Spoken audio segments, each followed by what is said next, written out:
Gimana ya biar pembicaraan di HP nggak bocor dan dihack orang? Enterprise Secure Messaging. Chat, video call, voice, dan pembicaraan grup terjamin kerahasiaannya dengan sistem Enterprise Grade 2-layer security. Komandan, masuk. Lapor. Tolong diulangi, kurang jelas suaranya. Arus lalu lintas dipelancar pakai digital? Apa mungkin? Dengan touch to talk, walkie-talkie berbasis aplikasi untuk komunikasi antar tim lapangan tanpa batasan jarak.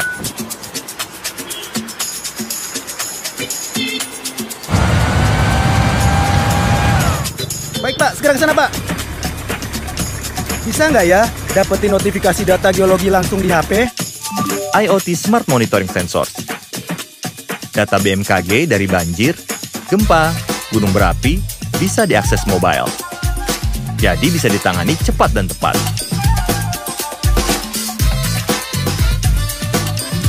Saatnya melesat dengan digital bersama Telkomsel My Business.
Daripada handphone kamu hanya diam tergeletak, kamu sudah coba belum menelpon teman lama dan menanyakan kabarnya?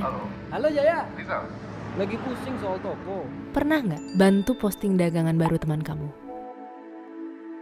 Pernah coba belanja untuk mereka yang penting buat kamu? Semoga Hari Merdeka di tahun yang sulit ini bukan hanya jadi slogan semata, tapi jadi titik pengingat untuk saling membantu apa yang kita bisa untuk sesama. Kami akan selalu ada bersama kamu dan handphonemu. Sedikit di sini, sedikit di sana, sebagai satu bangsa, satu Indonesia. Pagi, masker.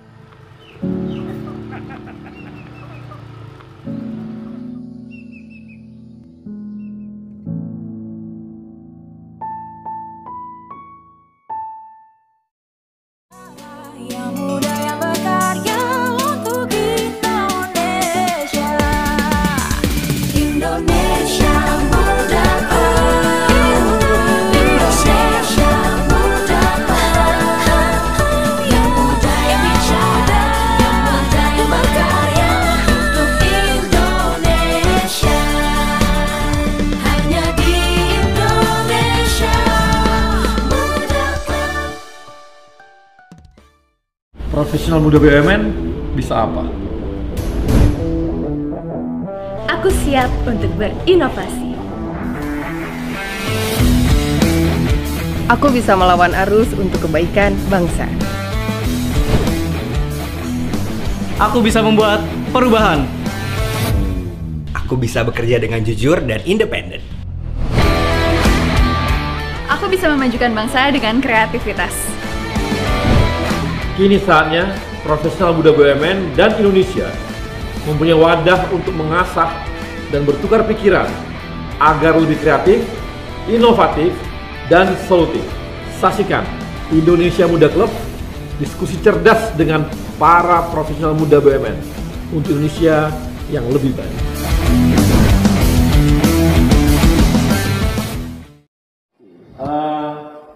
Teman-teman, karyawan di BUMN itu ada sekitar 1 juta orang lebih, ya. Dan tidak kurang ada 60% adalah teman-teman dari kaum milenial. Mereka adalah profesional muda untuk mencari sekian ratus ribu orang, di antara sekian ratus ribu orang ini, mencari mana yang berprestasi, mencari orang yang keren gitu ya, atau mencari orang yang punya dedikasi tinggi cukup sulit pastinya, apalagi dari ratusan ribu orang. Tapi kita hari ini mencoba mengilik dan mencari kawan-kawan kita milenial, profesional muda yang keren-keren tadi itu, dan kita akan coba apa sih yang mereka kerjakan, apa karya mereka di BUMN sekarang ini. Dan saat ini saya ditemani oleh 4 narasumber. Yang pertama ada Antonius Alexander Tigor. Antonius ini dia ada dari Master of Law di Queen Mary University di London. Kemudian juga Professional Certificate from Stanford University. Kemudian co-founder Nusantara Innovation Forum. Dan dia sekarang juga di In-House Lawyer of the Year in the Asian Legal dari Thomson Reuters. Nah, kemudian juga ada lagi yang lain, teman juga, dan hadir di studio ada Amanda Juliaisa. Bang. Amanda ini adalah Wakil Bendara Umum Ikatan Alumni Program Habibie. Dia adalah juara pertama humanitarian project contest Institute of Electrical and Electronics Engineers. Dia kerja di Telkom Indonesia. Kemudian, nah ini lagi nih, ada yang ketiga, Geta Adinda Kusumaningtyas. Sorry Bang. Geta kerja di Jasa Marga. Betul. Dialah CEO di Walmart Indonesia dan kuliahnya cukup sukses dengan predikat summa cum laude dari Master of Science Columbia University. Waduh, keren banget. Dan terakhir ada di online juga ada Yoga Pratama. Yoga adalah Indonesian Youth Ambassador, kemudian presentator Indonesian Renewable Energy Outlook di forum di Forum Paris. Oke. Tadi inilah sekelumit dari profil kawan-kawan kita. Nah, ini saya mau nanya langsung sama Geta. Geta, ini Anda dikuliahkan oleh perusahaan atau memang kuliah sendiri? LPDP, Bang. Oh, LPDP? Iya. Oh, dari LPDP? Iya, betul. Di S1-nya di mana? S1 saya di Telkom University, dulu namanya masih Institute Management Telkom. Oke, jadi dulu awalnya Telkom ya, kemudian masuk ke masuk ke Columbia. Iya, saya kerja dulu, saya sempat kerja di American Multinational Company, terus saya baru pindah ke Jasa Marga, terus saya cuti belajar. Oke. Baru kamu kok ke Jasa Marga? Jadi saya memang ambil jurusan yang relasinya kuat sama core bisnis Jasa Marga gitu. Oh gitu. Jadi di jurusan apa di sana? Construction Administration. Kalau di Indonesia familiarnya Project Management atau Construction Management. Oke. Jadi larinya ke sana ya. Makanya kamu ke Jasa Marga. Bukan ke perusahaan konstruksi lain. Enggak, jadi saya memang mau balik ke Jasa Marga. Oh gitu ya, oke. Iya. Nah itu pernah tinggal di luar sebelumnya? Belum. Tapi memang hanya sekolah aja gitu ya? Sekolah aja. Dulu tuh nggak pernah ada cita-cita keinginan untuk kerja di global company yang ada di sana gitu, nggak ada? Kalau dari LPDP itu mengharuskan kita untuk kembali, wajib. Ya wajib, kalau nggak wajib? Memang di awal saya sudah semacam taken kontrak dengan Jasa Marga. Jadi sebetulnya kalau saya nggak mau taken kontrak juga nggak apa-apa. Tapi waktu itu memang saya ambil studi yang memang bisa support bisnis Jasa Marga dan memang udah saya niatkan. Jadi saya akan kembali ke Jasa Marga. Jasa Marga. Nah di Jasa Marga kemarin posisinya langsung bagaimana? Apakah langsung posisi atas, maksudnya di menengah atau dari bawah lagi? Melanjutkan ya, karena saya memang baru balik beberapa bulan yang lalu sih Bang. Oh baru balik. Nah sekarang di Jasa Marga ngerjain apa? Corporate Finance. Tadi dari manajemen project menjadi corporate finance. Iya, kalau di Jasa Marga memang gitu, kita bisa belajar macam-macam gitu. Iya, tapi kan memang, tapi iya sih ya. Kunci dari perusahaan itu sebenarnya di finance. Ya, darahnya kan di finance. Tahu bagaimana sebuah perusahaan sehat nggak sehat ya di finance. Tahu alurnya sehat bagus atau enggak ya finance. Iya, tahu alur bisnis ya di finance. Iya. Betul nggak? Iya, betul. Karena yang mengalir tuh cuma duit. Kemana uang mengalir ya, dia tahu kemana. Jadi ya ujung-ujungnya lah finance. Iya. Oke. Nah, sementara kalau Amanda ini dulu kuliah S1 di mana? Di Telkom University. Kebetulan ternyata sama, baru tadi ngobrol juga. Oh gitu, satu angkatan gitu? Aku 2012, Mbak Gita 2009. 2009, kakak kelas berarti. Udah di Telkom University? Telkom University. Kemudian? Aku ada student exchange dulu ke Korea, ke Kumo, South Korea. Oke, di Korea ngapain? Di sana itu aku tergabung dalam Wireless Emerging Network System. Jadi aku ikut laboratorium exchange di sana. Jadi bisa dibilang selama pembelajaran di sana itu diakumulasi dan dijadikan istilahnya transkrip nilai. Jadi melanjutkan. Jadi waktu itu 3 tahun 3 bulan totalnya kita bisa tetap lulus gitu. Jadi student exchange waktu itu kebetulan aku bisa dibilang perdana tuh waktu itu berangkat. Jadi belum ada programnya, ucuk-ucuk kebetulan alhamdulillah kampus juga suportif ya. Oh jadi bisa berangkat. Seperti double degree gitu atau gimana? Nggak dual degree, tetapi di sana student exchange. Jadi mata kuliah yang diambil di sana itu kebetulan kita matchingkan dengan apa yang belum aku ambil. Jadi dilanjutkan di sana, sisanya baru aku pulang lagi skripsi gitu Bang. Habis dari situ kamu balik dari Korea habis itu? Iya, aku pulang dulu ke Indonesia, terus aku ke Telkom. Kalau waktu di sana kan kita kerjasama sama Samsung Korea kan, kita ada kayak riset lab gitu. Bang, terus skripsi pada saat menjelang skripsi itu kan ngerjain skripsi nggak terlalu lama karena lanjut dari yang Korea. Nah itu barulah ikut mulai kecanduan ikut lomba tuh Bang, gitu. Lomba apa sih?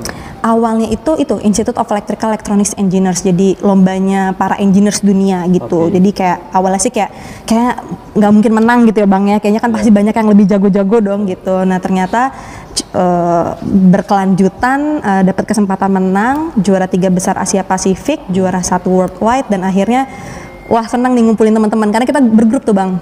Jadi para engineers muda yang mau bikin sesuatu untuk lingkungan dan akhirnya join di Telkom. Salah satu waktu itu juga ketemu sama salah satu direktur Telkom waktu itu bilang jangan berkolaborasi di kampus atau jangan berkolaborasi di pekerjaan lain dong, kalau bisa bersumbangsi ke negara kenapa nggak ke Telkom aja gitu. Ya udah, jadi aku dapat banyak coaching, wah menarik kayaknya, udah aku tertarik untuk join di Telkom dan akhirnya lanjut sampai sekarang. Nggak pingin kemana di Korea gitu? Kebetulan nggak diperbolehkan juga Bang waktu itu sama orang tua, jadi memang kembali ke Indonesia harus. Orang tuanya nggak bolehin? Nggak bolehin, katanya belum nikah nggak boleh dulu Bang keluar, takut dipinang orang luar katanya. Kan nggak asik tuh ketemu cowok-cowok Korea. Iya, baik-baik banget Bang, sumpah Bang. Baik-baik. Ya mirip-mirip kayak di film-film Korea gitu, sempet lah gitu deket-deket, punya pacar. Semua wajahnya nggak? Iya, wanita-wanitanya Bang, semuanya Bang, operasian semua Bang, itu juga takut Bang. Ntar pada saat laki-lakinya keluar totonya operasian kan bahaya Bang, jadi suka gitu ya? Agak sulit juga. Makanya kadang-kadang orang menikah harus anaknya agak lain gitu. Betul Bang, takut, khawatir Pak, oe kok beda kayak bapaknya. Aduh. Jadi beruntunglah cowok-cowok Indonesia, ternyata cowok-cowok Indonesia, cewek-cewek Indonesia masih lebih suka dengan cowok Indonesia daripada cowok-cowok Korea yang ganteng-ganteng itu, karena mereka semua dioperasi sementara kita asli. Banyak yang dioperasi, banyak. Di sini banyak yang asli. Oh, di sini yang asli ya? Di sana enggak ya? Di sana banyak juga yang tidak asli gitu Bang. Ya? Bahaya nanti kalau jangan-jangan setiap ulang tahun ganti wajah dia. Harusnya takut ya Bang. Setiap 17 tahun kalau teman sekamar aku tuh yang wanita itu hadiah baru. Jadi hidungnya baru. Wah, aduh asik banget ya, telinga baru, hidung baru, hidungnya gitu. Bang, bibir baru, mata baru gitu. Kebetulan teman wanitaku tapi yang gitu. Gitu ya? Teman asrama kan kita sama satu dorm sama wanita. Makin cantik dulu tiap tahun. Cantik banget. Tiap tahun makin tiap tahun cantik gitu. Minder Bang. Aduh. Minder berat. Untungnya nanti usia 40 dia meleleh. Perawatannya kenceng. Oke, kemudian ada yoga. Yoga, bisa yoga? Yoga? Hai Kak. Yoga. Halo yoga. Yoga di kuliah di kerja di Pertamina. Sejak tamat atau bagaimana di Pertamina? Iya, Om. Manggilnya Om. Waduh. Pelanggaran nih. Yoga, kau kuliah di mana Yoga? Dimarahin. S1 di mana? Saya di STT Migas, Bang. STT Migas Balikpapan. Oh, STT Migas Balikpapan. Ya. Oke, dari STT Migas Balikpapan yang dipunya Pertamina ya? Atau beda? Kalau di STT Migas di sini punya swasta, Bang. Oh, punya swasta. Oke. Kemudian habis itu kamu lanjutin kuliah keluar atau enggak? Rencananya sih, insya Allah pengennya tahun depan atau 2 tahun lagi lanjut, Bang. Oke, yang pengalaman kamu di Paris tuh ngapain aja? Kok bisa tiba-tiba ke sana? Di Paris itu sebelumnya ada kompetisi dari Kementerian SDM. Itu kompetisi menulis seluruh Indonesia, kemudian finalisnya itu dipilih untuk mempresentasikan proyeknya ke International Clean Energy Forum di Jakarta. Dari 300 disaring 10 finalis, kemudian 10-nya itu dipilih 3 orang terbaik untuk mewakili menjadi duta muda Indonesia untuk Paris, presentasi lagi ke Paris di International Energy Agency Forum namanya, Bang. Yang dulu kamu presentasikan mengenai apa ya? Kalau kemarin ada proyek bersama teman-teman muda di sini, jadi fokusnya kita ke energi terbarukan. Dan bagaimana Indonesia memanfaatkan energi terbarukan itu untuk menerangi dan memberikan akses listrik ke pedalaman seluruh Indonesia. Lu nggak takut sama energi terbarukan? Nanti Pertamina nggak laku lagi. Pertamina kan juga ada energi terbarukan kan? Oh gitu. Dan juga sudah ada holding untuk fokus ke renewable energy. Nanti kalau gitu nih teman-teman lo yang di perminyakan tuh semua bisa nggak punya kerjaan lagi dong kalau udah dimulai masuk ke energi terbarukan. Nah ini yang menarik, Bang. Jadi di perminyakan itu sekarang sudah mengarah ada kalkulusnya untuk belajar renewable energy. Skripsi saya juga membahasnya tentang renewable energy kebetulan. Jadi bukan lagi membahas minyak tapi udah ke renewable energy ya? Ada minyak, cuma kita bisa memilih antara minyak atau renewable energy, bisa kita kombinasi. Ya nanti kalau gitu kita lagi nanti kamu jangan lagi nanti STT Migas tapi STT Renewable Energy. Mantap. Migasnya hilang. Makasih Yoga. Saya ke Antonius. Halo Antonius. Halo, hadir Bang. Hadir ya. Antonius, lu kuliah di mana Antonius? Waktu SMA kuliah di S1-nya? Udah di luar negeri? Aku, iya.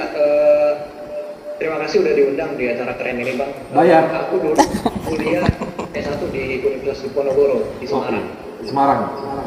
Ya. Jurusan hukum pastinya. Hukum, betul. Hukum apa? Hukum perceraian atau hukum perkawinan? Yang pasti corporate. Corporate legal atau gimana? Di sana dulu. Ya. Untuk khusus untuk corporate legal atau apa? Yang dipelajari di UNDIP? Ya, untuk corporate. Corporate ya? Betul, Pak. Baru lanjut ke London? Ya, baru lanjut ke London setelah saya mendapatkan Chevening Award dari kerajaan Inggris. Oh gitu. Kok bisa dapat, Bos? Ya karena saya coba ikut seleksi. Kebetulan seleksinya itu untuk seluruh negara di dunia, ada 167 negara di dunia yang mendapatkan skema Chevening Award. Saya wakil dari Indonesia untuk dapat Chevening Award tersebut. Jadi wakil dari Indonesia. Kemudian dilanjutkan ke Queen's Mary ya di sana. Queen Mary University of London, betul. Itu beasiswa atau bagaimana dari sana? Iya, beasiswa full dari kerajaan Inggris, Pak. Itu pendidikan dan juga biaya hidup. Sampai biaya hidup. Bawa istri? Ya. Bawa istri? Bawa, Bang. Bawa istri juga?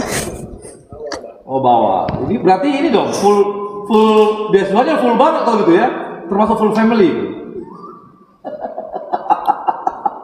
Kemudian kamu ke Stanfordnya ini aja, hanya ke Stanfordnya gimana? Ya itu course aja. Kursusnya ya? Professional certificate.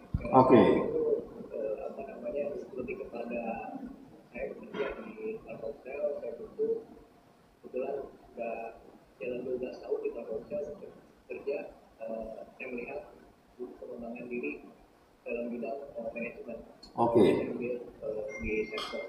Oke, kamu kenapa nggak kerja di Inggris aja dulu? Ngapain harus ke Telkomsel? Oh, jatuh cinta duluan. Jatuh cinta sama cewek Telkomsel atau jatuh cinta sama Telkomselnya? Oh, sama Telkomselnya.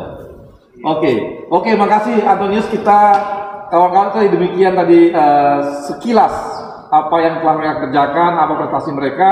Nanti kita akan bahas lebih jauh dan lebih mengulik lagi apa saja yang telah mereka lakukan di masing-masing BUMN-nya, data di perusahaannya, dan apa sih yang mereka karya-karya mereka yang ada di masing-masing BUMN-nya. Dan kita akan bahas setelah yang satu ini. Gimana ya biar pembicaraan di HP nggak bocor dan dihack orang? Enterprise Secure Messaging, chat, video call, voice, dan pembicaraan grup terjamin kerahasiaannya dengan sistem enterprise grade 2-layer security. Komandan, masuk. Lapor. Tolong diulangi, kurang jelas suaranya. Arus lalu lintas dipelancar pakai digital? Apa mungkin? Dengan touch to talk, walkie-talkie berbasis aplikasi untuk komunikasi antar tim lapangan tanpa batasan jarak.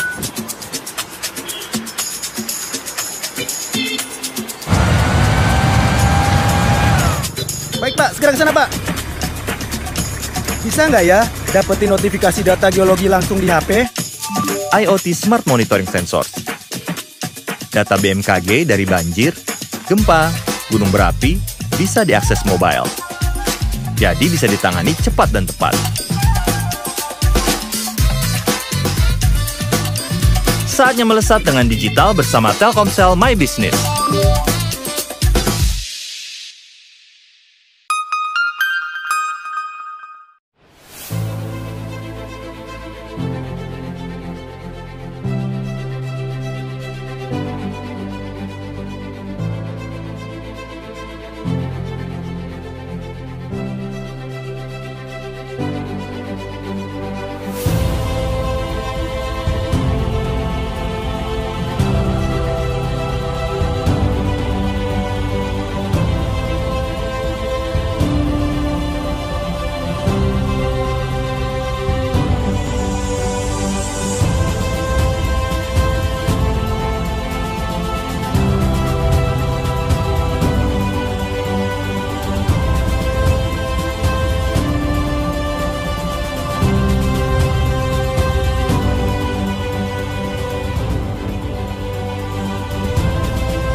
Daripada handphone kamu hanya diam tergeletak, kamu sudah coba belum menelpon teman lama dan menanyakan kabarnya? Halo Jaya. Lagi pusing soal toko. Pernah nggak bantu posting dagangan baru teman kamu? Pernah coba belanja untuk mereka yang penting buat kamu? Semoga Hari Merdeka di tahun yang sulit ini bukan hanya jadi slogan semata, tapi jadi titik pengingat untuk saling membantu apa yang kita bisa untuk sesama. Kami akan selalu ada bersama kamu dan handphonemu. Sedikit di sini, sedikit di sana, sebagai satu bangsa, satu Indonesia. Pagi, masker.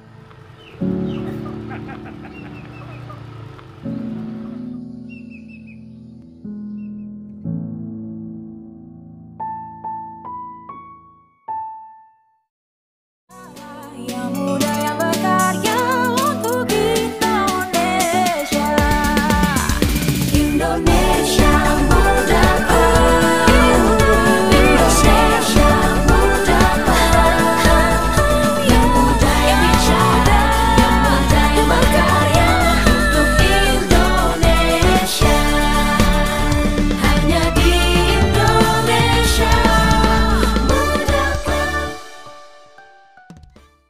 Oke. Profesor Muda, kita kembali di Indonesia Muda Club. Kita akan ada 2 penanya. Yang pertama silakan, siapa? Idam. Ya, Idam. Halo Idam.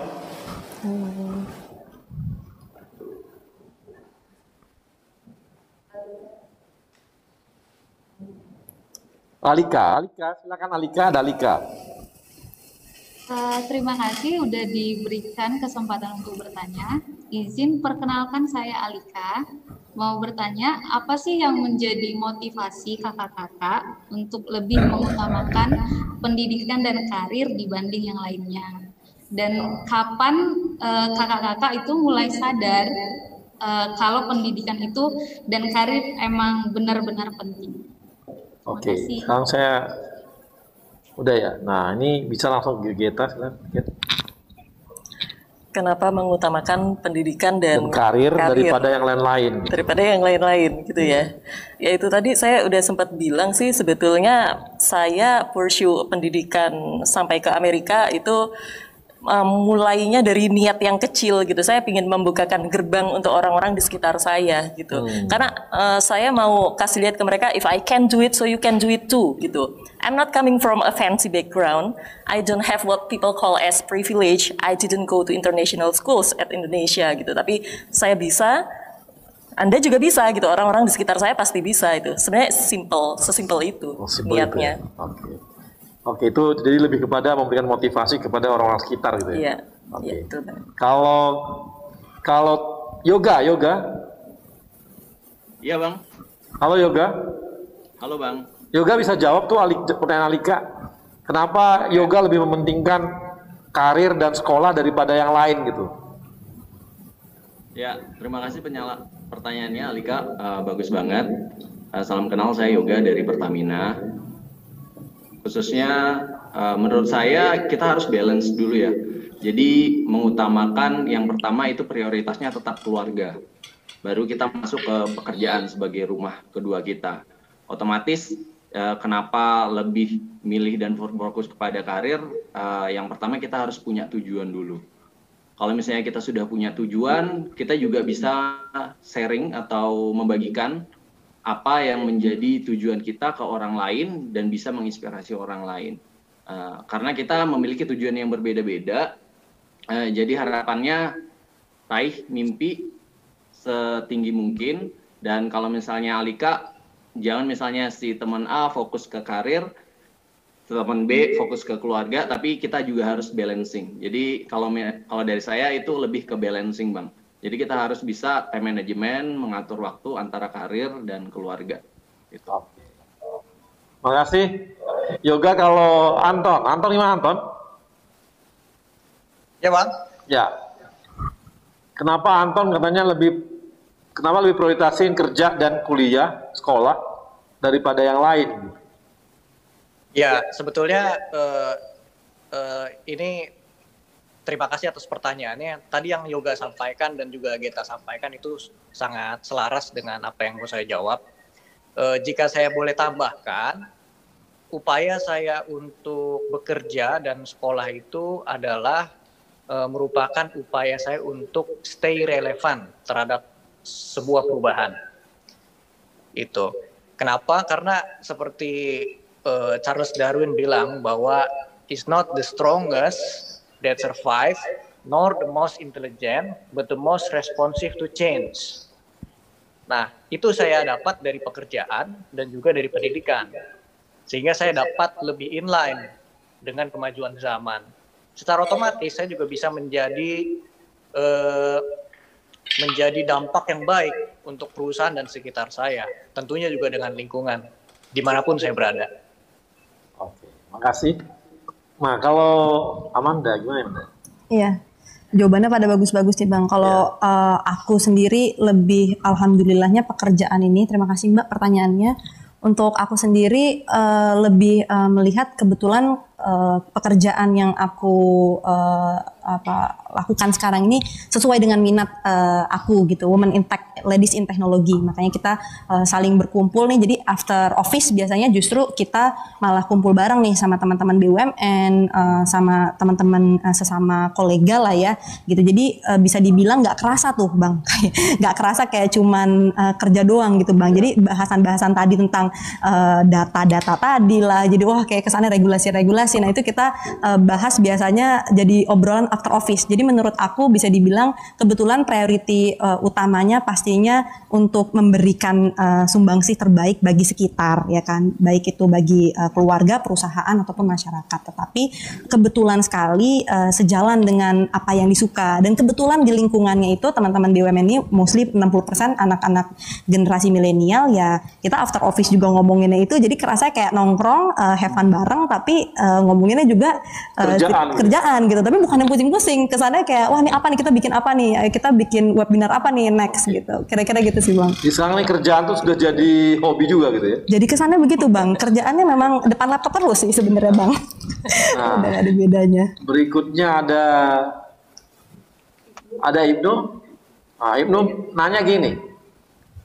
Bagaimana mendayagunakan anak muda di daerah tertinggal? Ini di BRI mana dia? Di pusat emang. Oke, ini tadi ada teman-teman yang memang lagi memberdayakan untuk di daerah-daerah tertinggal. Tadi seperti yoga. Yoga gimana yoga? Ya Bang, benar banget. Siapa ya tadi yang nanya ya Bang? Tadi ada namanya Ibnu dari BRI. Kira-kira bagaimana memberdayakan anak muda yang tertinggal, di daerah tertinggal? Benar sekali Bang. Salah satu proyek yang kami lakukan dari tahun 2017 sampai 2020 sekarang itu adalah nama programnya Berbagi Terang yang diinisiasi sama salah satu NGO Rawikara Indonesia. Kebetulan pada saat itu kami bersama Pertamina itu jadi campaigner dan penanggung jawabnya Bang untuk memberikan akses listrik ke pedalaman. Tapi kita harus tahu dulu gimana kondisi anak-anak pedalaman, karena kalau yang saya alami khususnya di pedalaman Kalimantan, suku Dayak Penan, mereka itu bahkan baca tulis saja itu belum bisa Bang. Artinya untuk memberdayakannya kita juga harus paham dulu bagaimana kondisi baik dari geografis, kondisi pendidikan di sana. Ketika kita sudah survei, kita sudah research atau riset, kita bisa mulai memecahkan masalah nih. Kalau misalnya di sana pada saat itu kita tidak hanya membagikan lampu, tapi juga ada namanya sekolah adat. Jadi kita memberikan pemahaman untuk mengenalkan dulu nih bahasa Indonesia dan bagaimana cara berhitung. Otomatis ketika mereka masuk ke dunia luar, misalnya paling luar ke kotanya, kalau misalnya di Kalimantan Utara itu kota Tarakan, mereka tidak gampang dibodohi atau paham mengenai cara berhitung dan cara membaca. Jadi mereka bisa mulai bersaing. Nah, ketika itu mulai kita level up lagi, kita tingkatkan lagi ke pendidikan selanjutnya. Jadi yang pertama untuk memberdayakannya kita bisa mulai lihat kondisi geografisnya dan bagaimana keadaan masyarakat sana, baru kita bisa mulai membuat program-program. Program-programnya kecil-kecil saja, mulai dari seperti sekolah adat maupun program-program pengetahuan sharing seminggu sekali yang relevan dengan pekerjaan mereka nantinya. Gitu Bang. Oke, terima kasih Yoga. Jadi teman-teman dari ini ya, kawan-kawan profesional muda, tadi udah bisa lihat bahwa dari tadi kita bicara dari awal sampai akhir, kita bisa lihat bahwa kawan-kawan kita ini ternyata pada umumnya adalah orang-orang yang bisa membalancing hidupnya gitu. Ada yang dia membalancing antara pekerjaan, pendidikan, keluarga, suami, ada anak dan sebagainya gitu ya. Ada juga yang membalancing antara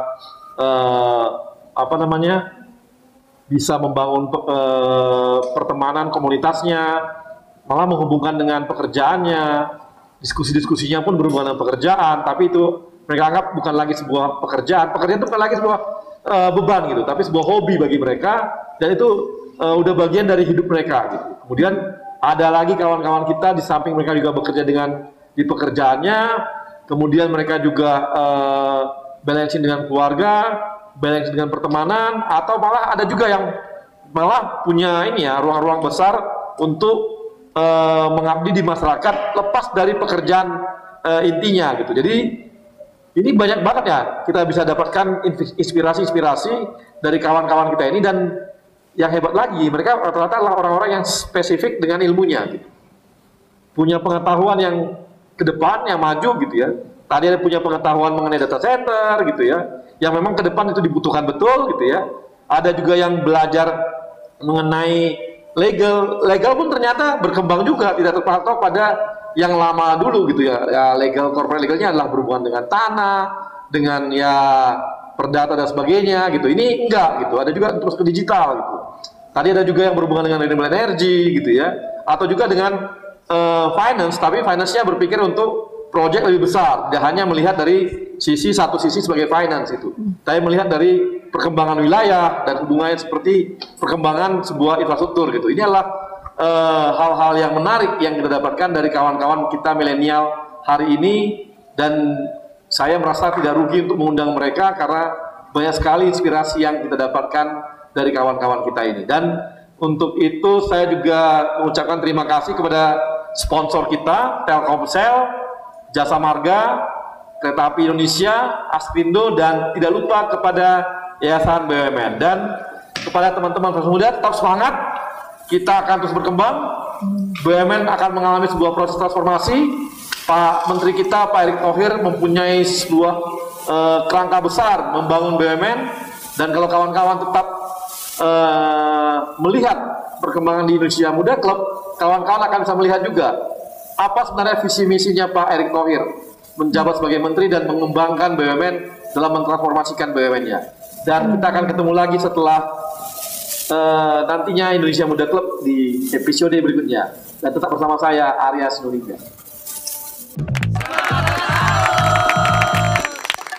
Gimana ya biar pembicaraan di HP nggak bocor dan dihack orang? Enterprise Secure Messaging, chat, video call, voice, dan pembicaraan grup terjamin kerahasiaannya dengan sistem enterprise grade 2-layer security. Komandan, masuk. Lapor. Tolong diulangi, kurang jelas suaranya. Arus lalu lintas di pelancar pakai digital? Apa mungkin? Dengan touch to talk, walkie-talkie berbasis aplikasi untuk komunikasi antar tim lapangan tanpa batasan jarak.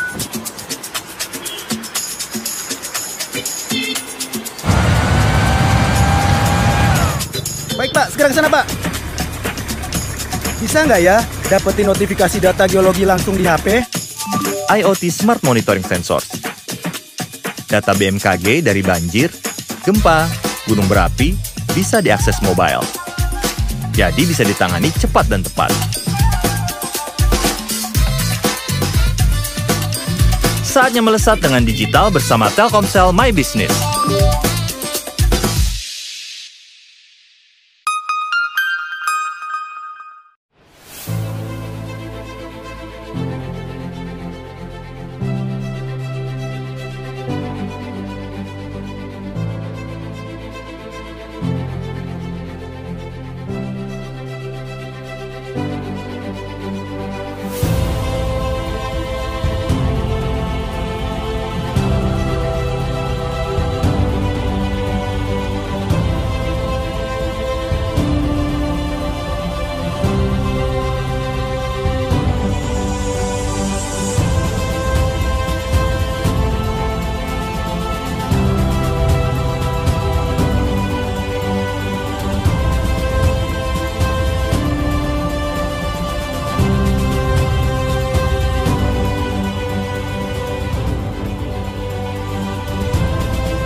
Daripada handphone kamu hanya diam tergeletak, kamu sudah coba belum menelpon teman lama dan menanyakan kabarnya?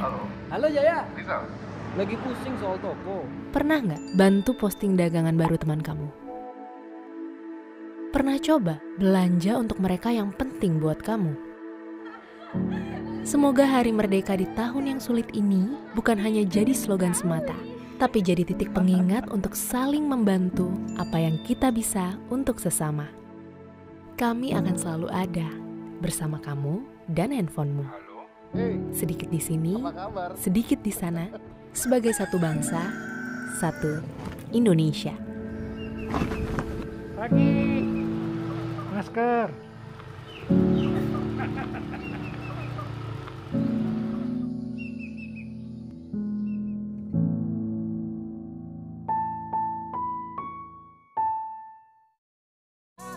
Yang muda yang berkarya untuk Indonesia. Indonesia muda, Indonesia muda, yang muda yang bicara, yang muda yang berkarya untuk Indonesia. Hanya di Indonesia muda. Ya. Profesional muda, kita kembali lagi di Indonesia Muda Club dan saya mau ngobrol-ngobrol sama Geta nih. Get, ada sesuatu yang kamu bawa ke perusahaan kamu saat ini dari apa yang ada kamu capai di luar negeri?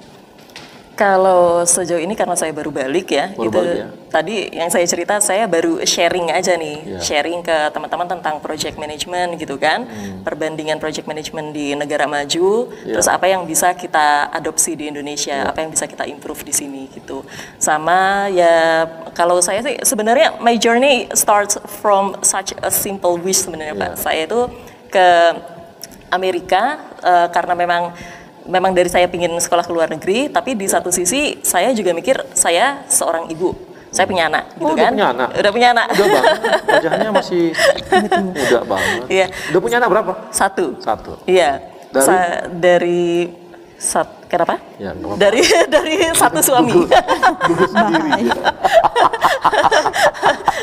Ya, jadi saya seorang ibu, saya seorang istri, saya seorang kakak, adik, saudara, teman dari banyak orang gitu. Jadi saya keinginannya sekolah di Amerika itu sebetulnya pingin membukakan gerbang untuk mereka gitu. Saya pingin orang-orang di sekitar saya itu termotivasi, terinspirasi, terus mendapatkan informasi yang penting gitu. Nah, di Jasa Marga sini kamu dikasih ruang nggak sama manajemennya?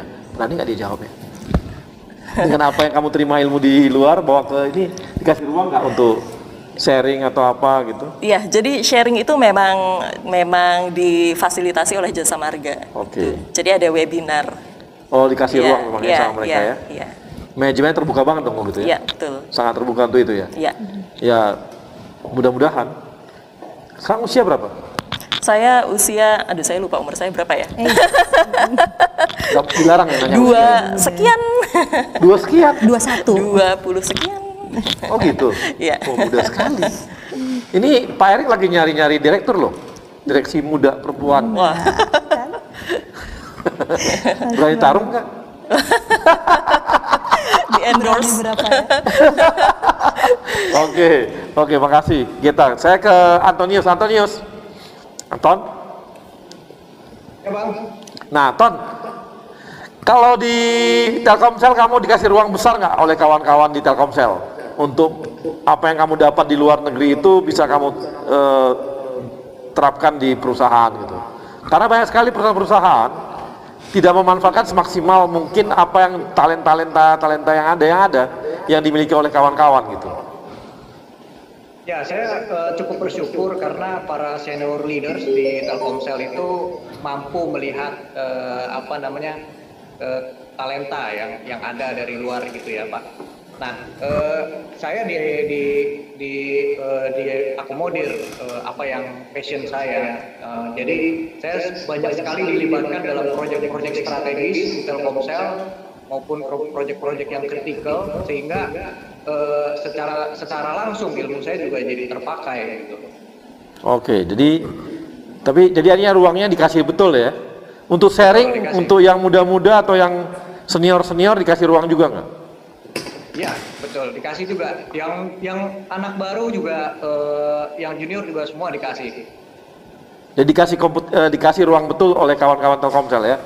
Nah, ada hal yang udah kamu terapkan nggak dari apa yang di ilmu kamu? Tadi sudah ya, yang mengatakan bahwa ilmu mengenai khususnya legal digital legal tuh bisa kamu terapkan di Telkomsel gitu ya? Iya. Jadi saya menerapkan perlindungan data, prinsip-prinsip perlindungan data di perusahaan saya terapkan juga. Lalu kita juga membantu menjadi mitra strategis untuk para bisnis unit di Telkomsel.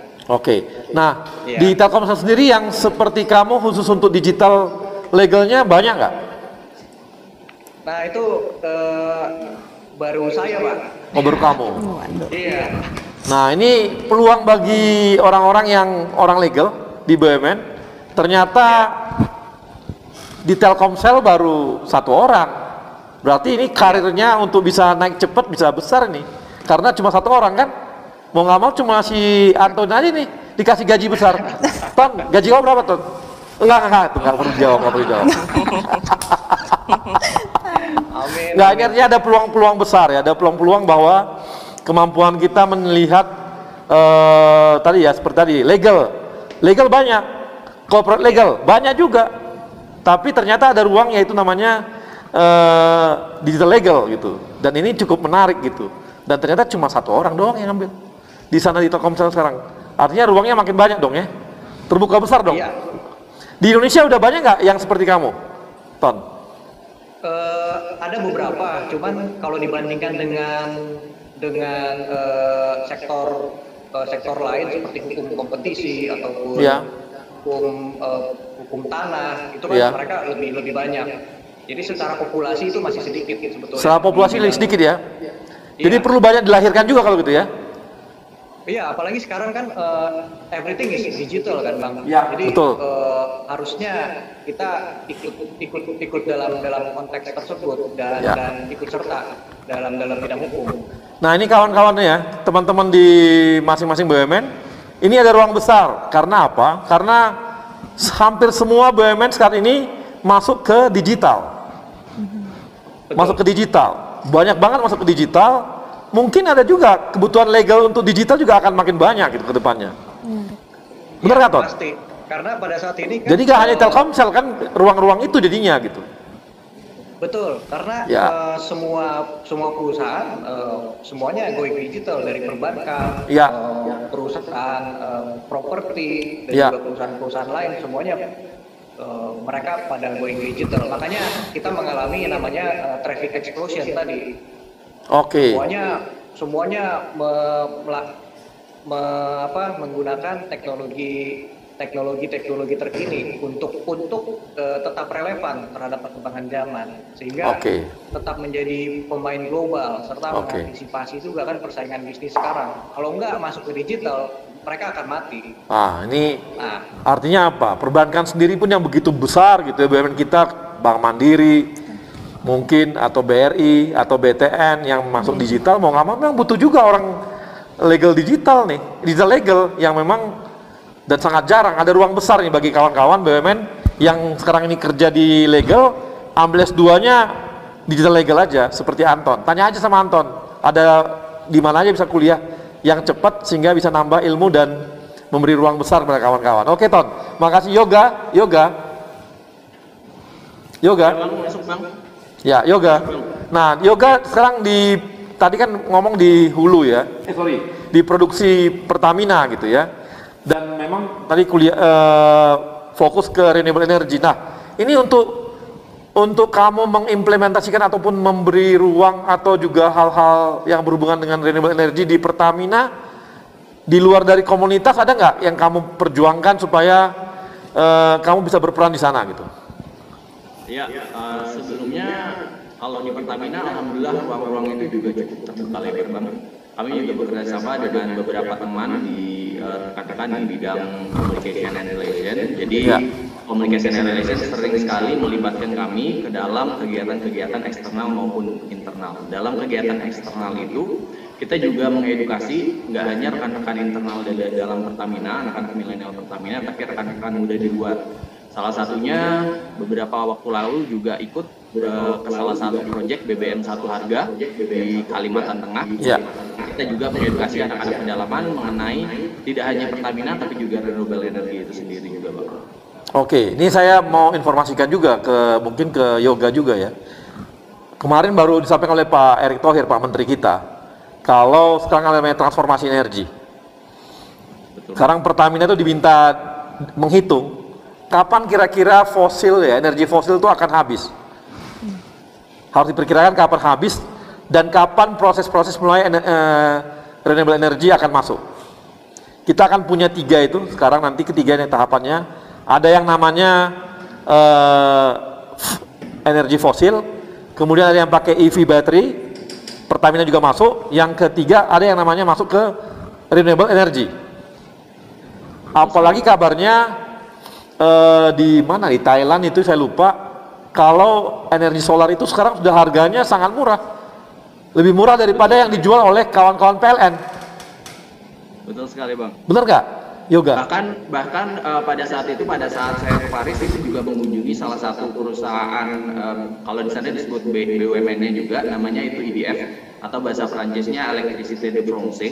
Ya. Itu salah satu perusahaan penghasil, mungkin sekarang tahun lalu dia 75% nuklir, tapi di 2025 dia akan meningkatkan fokusnya ke 50% renewable energy dan 50% nuklir. Artinya apa? Perusahaan-perusahaan di level dunia ini juga sudah melihat potensi renewable energy. Bahkan di Perancis pun itu sudah diterapkan ke mobil-mobil. Kalau misalnya di Indonesia ada Gojek atau GrabCar, di sana juga ada, Bang, EV vehicle-nya yang bisa disewa langsung oleh masyarakat di Perancis dan khususnya di Kota Paris. Karena di Kota Paris juga salah satu dimulainya Paris Agreement atau perjanjian Paris yang berfokus untuk mengurangi emisi global dan perbanyak penggunaan renewable energy. Ya, ini memang apalagi kan sekarang gini ya. Dulu kan orang pengen baterainya cepat diisi gitu ya. Jadi kecepatan baterai cepat. Tapi ternyata sekarang dengan nyewain baterai bisa 12 jam pun nggak apa-apa kan. Artinya bahannya nggak perlu sampai teknologi tinggi. Ini di Cina juga terjadi nih. Kabarnya begitu kan? Betul, Bang. Bahkan di Autoliv pada saat kami site visit bersama teman-teman Kementerian SDM, mereka sudah mengembangkan kalau biasanya electric vehicle itu di-charge 12 jam atau 6 jam, mereka sudah menyiapkan untuk di-charge bersaing untuk tenaga fosil yaitu hanya 3 detik sampai 2 detik, Bang. Sudah di-charge. Iya. Kamu nggak pengen pindah karena perusahaannya Pertamina yang ngurusin itu? Insya Allah, Bang. Insya Allah. Iya, karena nanti Inalum akan joint venture dengan Pertamina. Buat itu. Kenapa, Bang? Ada Inalum. Oh iya. Main ID akan joint venture dengan Pertamina bikin EV battery tadi gitu. Betul, Bang. Kamu minta pindah aja sekarang, cepet-cepet. Iya. Yok, kamu minta pindah aja sama bos kamu. Pindah ke renewable energy gitu. Atau ke EV battery. Daripada di migas mulu. Iya, Bang. Betul, Bang. Insya Allah, Bang. Karena di Pertamina juga sudah dibentuk holding untuk salah satu di holding renewable energy, Bang. Itu juga salah satu fokusnya ke Pertamina untuk mengembangkan renewable energy khususnya di Indonesia. Ya, ini juga bagi teman-teman di Pertamina atau yang lainnya atau di PLN, ruang kita sangat besar untuk masuk ke renewable energy dan EV battery sekarang ini. Dan ini peluangnya untuk anak-anak muda BUMN untuk masuk ke sana juga. Karena ini membutuhkan orang-orang yang paham atau juga orang-orang yang mau bekerja. Ini kawan-kawan milenial yang bisa masuk. Karena ini kabarnya kita sudah bekerja sama dengan China dan Korea untuk membuat EV battery. Sementara untuk renewable energy ada tambahan lagi nantinya gitu. Ini kan ruang-ruang besar yang bisa dikerjakan dan dikejar oleh kawan-kawan, tidak terjebak pada pekerjaan yang ada sekarang gitu. Karena kita akan berpindah ke renewable energy dan ke EV battery. Dan akan melupakan energi fosil, kan lebih sehat dan lebih bagus gitu. Ya nggak, Yoga? Nanti saya minta ngomong sama bos kamu deh, supaya kamu dipindahkan. Lu kok saya ngomong ya? Sorry, Yok, ini bercanda doang nih. Oke, nah ini dengan Amanda ini nah ini tadi ada hubungannya juga nggak sih? Ada humanitarian project contest ada. Jadi kebetulan humanitarian project contestnya itu kita bangun untuk di rural area, Bang. Rural area waktu itu di Pulau Mapor. Lalu yang kedua kita bikin di Wonogiri gitu Pak, waktu pada saat di sana kita bikin wireless sensor network. Nah wireless sensor network itu pilot project, jadi kita membantu para nelayan bagaimana kira-kira melihat presisi waktu itu kira-kira yang banyak ikan itu di mana gitu. Nah itu pakai digital image processing saat itu, karena waktu itu aku ngambil penjurusan tentang image processing, tentang signaling. Jadi di telekomunikasi ada network, transmisi dan juga signaling. Aku ambil di signaling. Lalu di sana menarik tuh untuk di develop bareng, dan kebetulan di rural area ya pastinya tadi ya energinya terbatas gitu, makanya kita pakai panel surya. Dan di setiap proyek kita bikin inisiasinya itu adalah selalu ada panel suryanya Bang, karena bisa dibilang kebutuhan listrik di setiap masyarakat itu pastinya masih sangat amat dibutuhkan. Dan pada saat di sana kita bawakan panel suryanya, kita bikin approach untuk wireless sensor networknya, jadi menarik sebenarnya. Tetapi kalau untuk sampai pengumpulan data belum tuh, sampai kita encourage tarik data untuk masuk ke cloud dan sedemikian rupa belum, karena waktu awal pilot project. Dan mungkin ya menariknya belajar apa yang bisa ditarik ke Indonesia adalah pada saat kita harus mempresentkan di depan 120 negara begitu kan. Kita mempresentkan project kita di sana ada teman-teman Oxford, Harvard, pastinya kan dari top university di Amerika, dan kita dari Indonesia nih ceritanya nih, negara berkembang jauh di sana ceritanya gitu. Jadi pada saat kita punya keberanian nih untuk present, dan akhirnya bermanfaatnya itu adalah pada saat dihadapkan kemarin, kita tahun lalu ikut di Indonesia Data Center Cloud Summit. Waktu itu kebetulan banget ada satu slot speaker kosong Bang. Jadi satu untuk director, yang satu lagi slot speaker kosong untuk approach digital marketingnya gitu.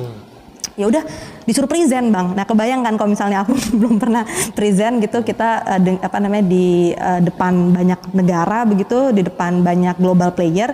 Nah di sana alhamdulillah dikasih kesempatan untuk untuk present tentang bagaimana kekuatan data center dan infrastruktur di Telkom, bagaimana kita punya rencana hyperscale data center saat itu, dan sampai akhirnya tahun ini akan diadakan secara virtual.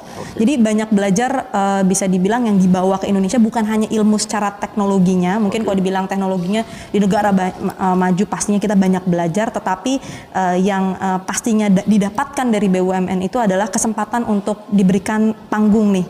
Silahkan berperan, silahkan berkreativitas. Jadi mungkin itu yang menariknya Bang. Jadi nggak salah ternyata pulang ke Indonesia dan berkarir di sini gitu Bang. Nah kalau untuk Telkom sendiri, untuk renewable energy kemungkinannya ada juga dong ya untuk itu?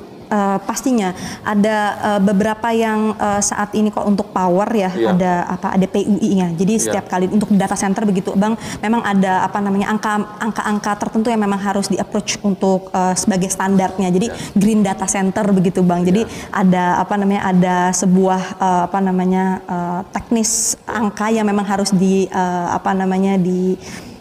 dapatkan agar dapat sertifikat green data center, karena itu lagi menarik banget juga buat mereka. Saya nggak mau data centernya belum green energy nih gitu. Jadi ngarahnya ke sana juga ya, green energy. Betul, tetap green energy dibutuhkan banget. Besar nggak power yang dibutuhkan untuk data center? Pasti untuk hyperscale data center pasti luar biasa besar, makanya tadi approach-nya kita ambilnya eco. Jadi untuk environment-nya harus evolve, lalu harus ramah lingkungan begitu. Jadi ada konsep eco yang memang konsep yang memang harus ditanamkan di data center itu. Jadi menjadi berbeda tetapi tetap nuansa Indonesia, tapi tetap ramah lingkungan begitu Bang. Oke, makasih Amanda. Ini adalah, coba deh dengerin dari tadi semua itu kawan-kawan kita ini cukup spesifik apa yang mereka punya, menarik betul apa yang mereka punya, dan memberikan inspirasi juga apa sih yang mau kita kerjakan ke depan gitu ya. Dan kawan-kawan ini cukup bisa memberikan inspirasi kita, dan nanti kita akan gali lebih jauh dengan kawan-kawan kita 4 orang ini, anak-anak milenial kita masih muda walaupun usia masih di bawah 30 tapi udah punya anak 1. Loh, apa hubungannya? Ada hubungannya ya? Ada hubungannya. Dan kita akan kembali setelah yang satu ini.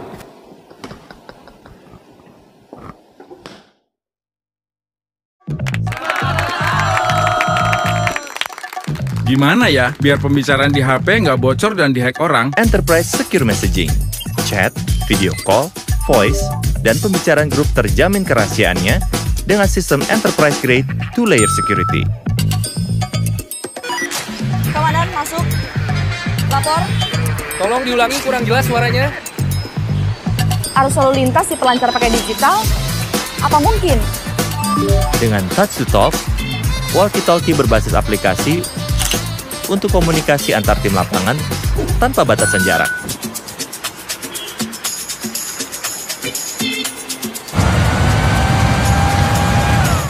Baik Pak, segera ke sana Pak. Bisa nggak ya dapetin notifikasi data geologi langsung di HP? IoT Smart Monitoring Sensors. Data BMKG dari banjir, gempa, gunung berapi bisa diakses mobile. Jadi bisa ditangani cepat dan tepat. Saatnya melesat dengan digital bersama Telkomsel My Business.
Daripada handphone kamu hanya diam tergeletak, kamu sudah coba belum menelpon teman lama dan menanyakan kabarnya? Halo Jaya, lagi pusing soal toko. Pernah nggak bantu posting dagangan baru teman kamu? Pernah coba belanja untuk mereka yang penting buat kamu? Semoga Hari Merdeka di tahun yang sulit ini bukan hanya jadi slogan semata, tapi jadi titik pengingat untuk saling membantu apa yang kita bisa untuk sesama. Kami akan selalu ada bersama kamu dan handphonemu. Sedikit di sini, sedikit di sana, sebagai satu bangsa, satu Indonesia. Pagi, masker.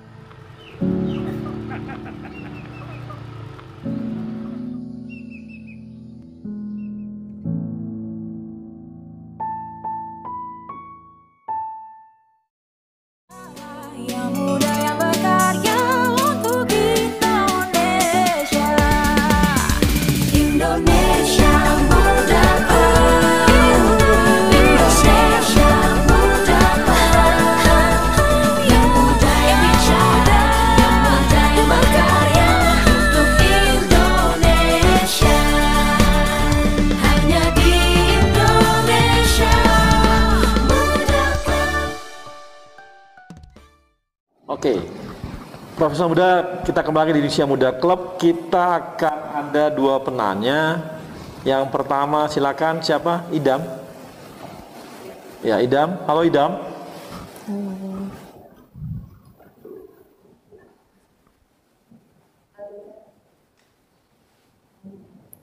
Alika, silakan Alika, ada Alika. Terima kasih udah diberikan kesempatan untuk bertanya. Izin perkenalkan saya Alika. Mau bertanya, apa sih yang menjadi motivasi kakak-kakak untuk lebih mengutamakan pendidikan dan karir dibanding yang lainnya? Dan kapan kakak-kakak itu mulai sadar kalau pendidikan itu dan karir emang benar-benar penting? Oke, sekarang saya udah ya. Nah, ini bisa langsung Geta.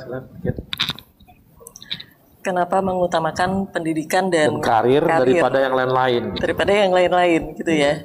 Ya itu tadi saya udah sempat bilang sih, sebetulnya saya pursue pendidikan sampai ke Amerika itu mulainya dari niat yang kecil gitu. Saya ingin membukakan gerbang untuk orang-orang di sekitar saya gitu. Karena saya mau kasih lihat ke mereka, if I can do it, so you can do it too gitu. I'm not coming from a fancy background. I don't have what people call as privilege. I didn't go to international schools at Indonesia gitu. Tapi saya bisa, Anda juga bisa gitu. Orang-orang di sekitar saya pasti bisa itu. Sebenarnya sesimpel itu niatnya. Oke, itu jadi lebih kepada memberikan motivasi kepada orang-orang sekitar gitu ya. Iya. Iya, itu. Kalau yoga. Iya, Bang. Halo Yoga. Halo, Bang. Yoga bisa jawab tuh pertanyaan Alika. Kenapa yoga lebih mementingkan karir dan sekolah daripada yang lain gitu? Ya, terima kasih pertanyaannya Alika. Bagus banget. Salam kenal, saya Yoga dari Pertamina. Khususnya menurut saya kita harus balance dulu ya. Jadi mengutamakan yang pertama itu prioritasnya tetap keluarga. Baru kita masuk ke pekerjaan sebagai rumah kedua kita.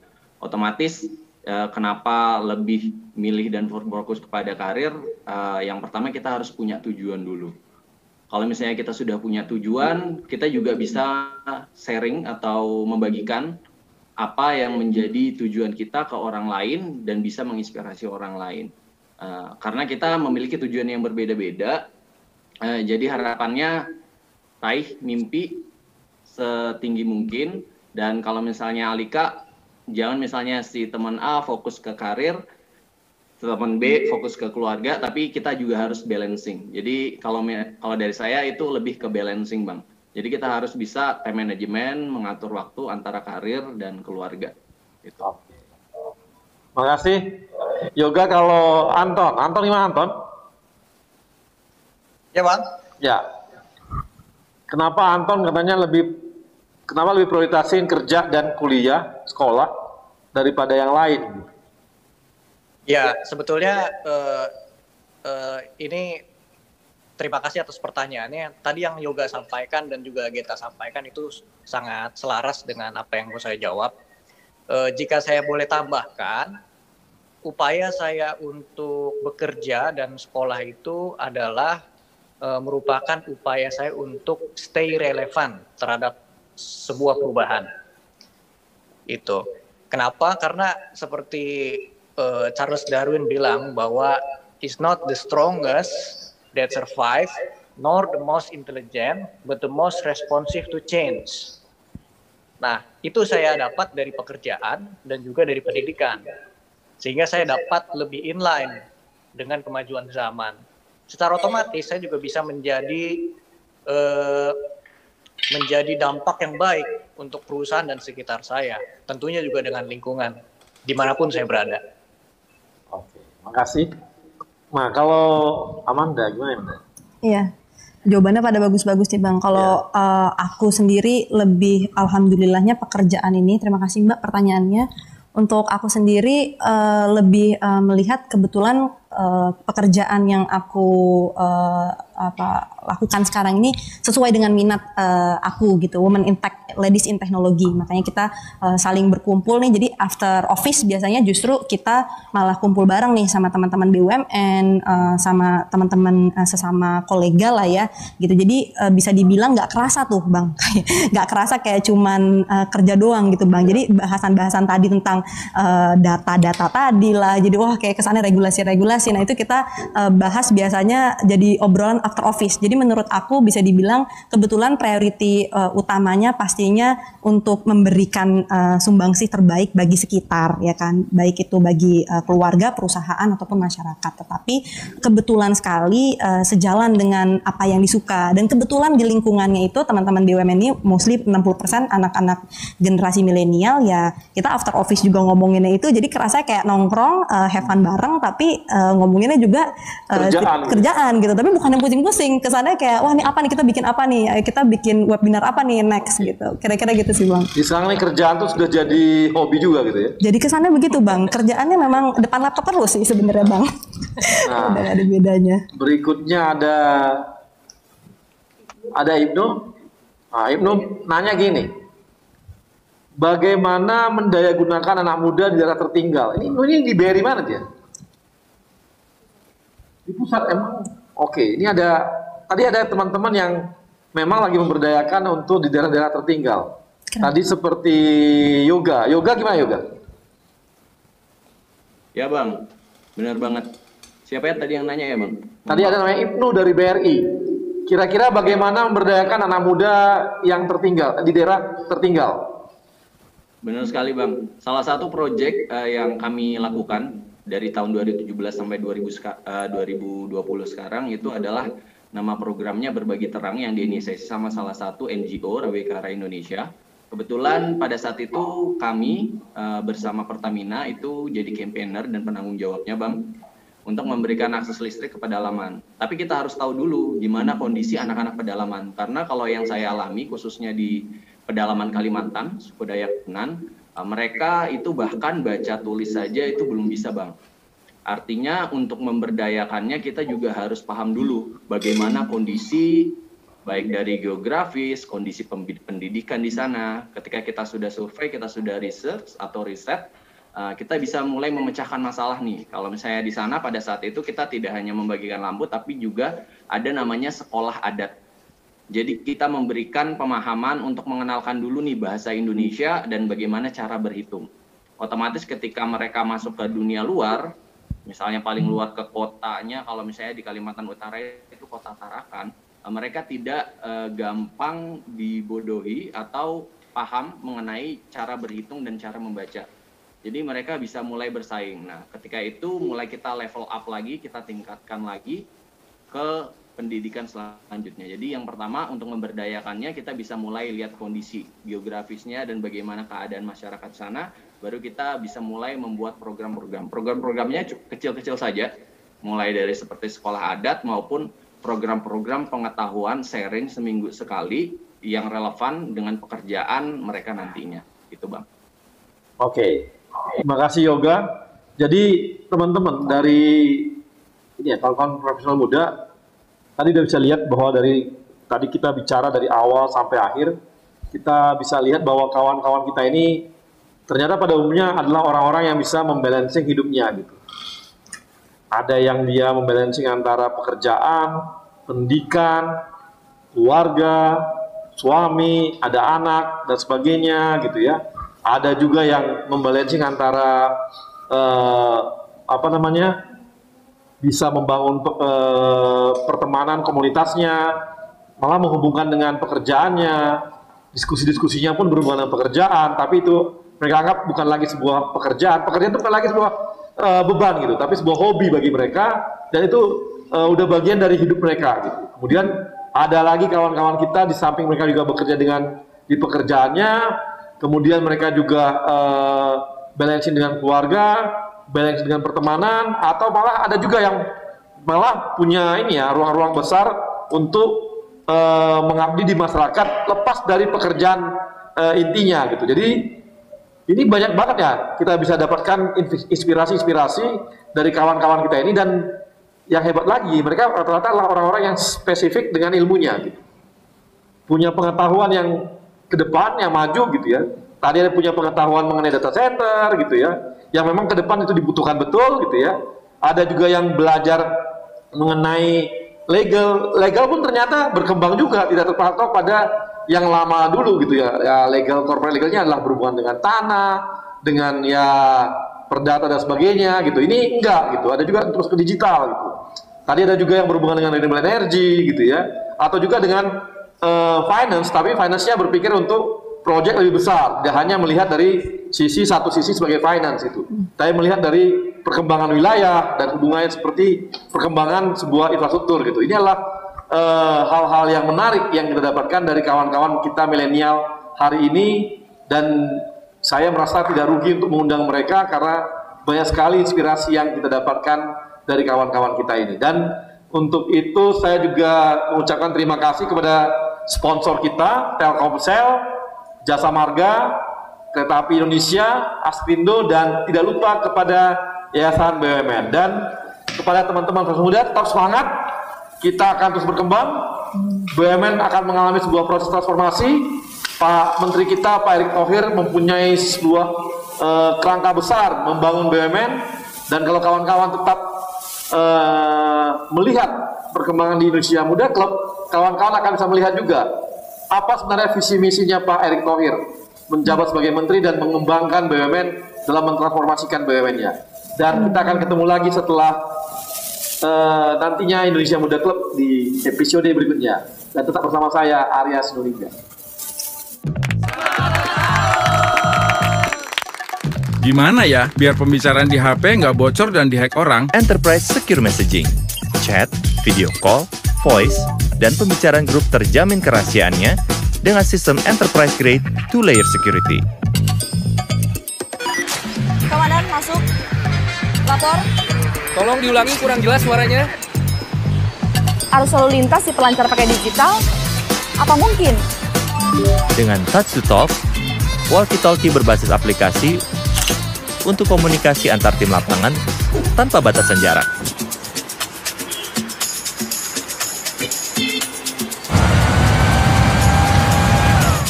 Baik Pak, segera ke sana Pak.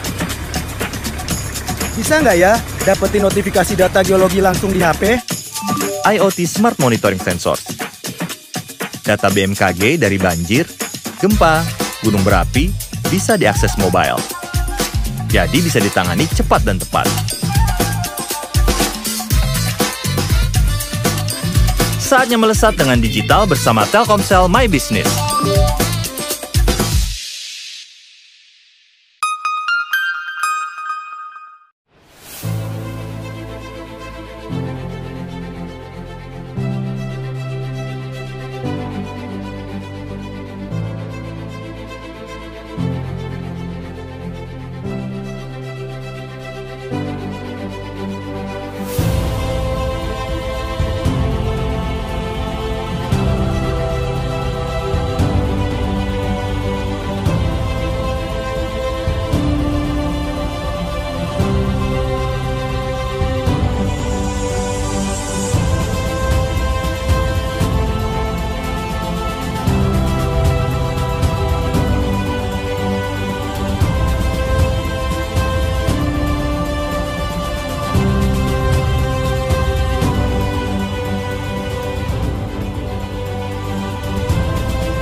Daripada handphone kamu hanya diam tergeletak, kamu sudah coba belum menelpon teman lama dan menanyakan kabarnya? Halo Jaya. Lagi pusing soal toko. Pernah nggak bantu posting dagangan baru teman kamu?